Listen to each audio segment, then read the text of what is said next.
Hello, I'm Dr. Brandt Gibson, and today it's kind of a little bit bittersweet. I walked off the field after coaching my 11th child, my youngest daughter's last soccer game for the season. But the interesting thing is I'm probably not coaching next year. I'll help with things as needed. I will actually continue to coach my children, help them get better, but I won't be coaching a team. And that's the first time in 18 years that I'm not signing up to continue to move forward as a coach for one of my children. In fact, I believe I've coached at least a little bit every single one of my children through soccer. So as I was thinking about that, as I was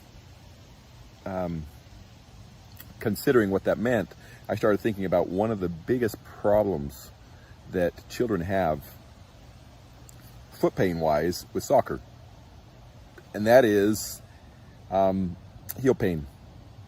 Now, one of the big misconceptions that even some pediatricians will do is they diagnose these children with plantar fasciitis. First thing you need to understand, children don't get plantar fasciitis. Plantar fasciitis is an inflammation of the ligament because it doesn't stretch. Kids, youth are usually too elastic. They have too much elasticity to their tissues to get plantar fasciitis, so instead they get something else. The most common problem is a problem with the growth plate called Sever's disease or Calacaneal Apophysitis. So children's heel pain is usually Sever's disease, usually Calacaneal Apophysitis, usually an inflammation of that growth plate. Because of that inflammation of that growth plate, they get severe discomfort, they get severe pain, and a lot of times you'll watch them running out on the field or on the basketball court, or even in gymnastics and dance, and you see them limping. They start to limp really, really bad on the one foot, or they start to run on their toes and not want to touch their heel to the ground at all. And after the games, they don't want to walk around because it hurts so much. That's a condition that really is problematic and really troublesome. But the good news is it can be treated. Now, one of the treatments they used to always give people, which is, if you ask me, is kind of a stupid treatment, is they tell them that they just need to stop doing their activity, doing their sport. That's not a good answer. It's never a good answer. My opinion is I want youth, children, young adults, as much as possible to be active, or even adults for that matter.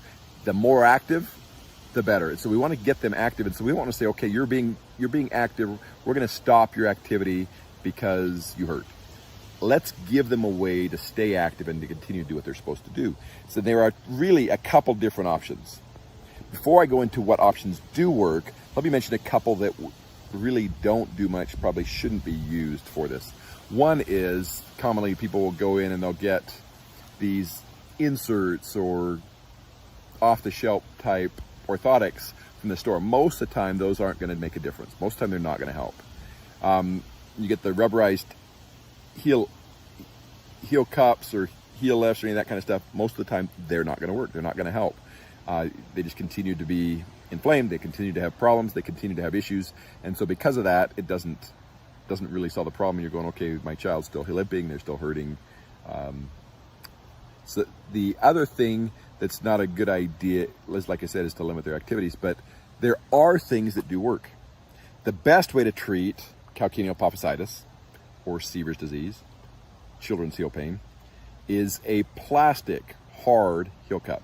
And they're plastic, they're hard, they look like they should be uncomfortable. What they do is they cup that heel and they keep the Achilles tendon from pulling on that growth plate, but they also pull that fat pad back underneath and pad it, so they work really, really well. And in most cases, you put the heel cup on, they step down, they say, yeah, it already feels better.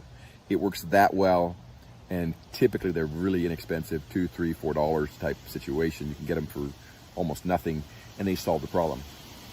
The other option is to go into some kind of semi-custom or custom orthotic that changes the way they walk. The reason it's happening is because of the way they walk. They're basically walking in such a way that they're causing an increased stress on the Achilles tendon, which causes an increased stress on the growth plate, causing that pain. So heel cups, very, very inexpensive, or a semi-custom or custom orthotics, the goal being to keep your children active, to keep them running, jumping, so forth. In fairness, I've put hundreds of soccer players, baseball players, football players, basketball players, gymnasts, dancers in these over the years, and 99% of the time, or even higher than that possibly, it works. just doing the heel cup and just having them wear it until they're done growing. Now, in women or girls, that's going to be somewhere between the ages of 11 and 14. In boys, typically it's somewhere between 12 and 16. So if your child has heel pain, the best way to treat it is treat it like it's an inflammation of that growth plate, Sever disease, Calacaneal Apophysitis. You're going to be in a heel cup or a semi-custom or custom orthotic.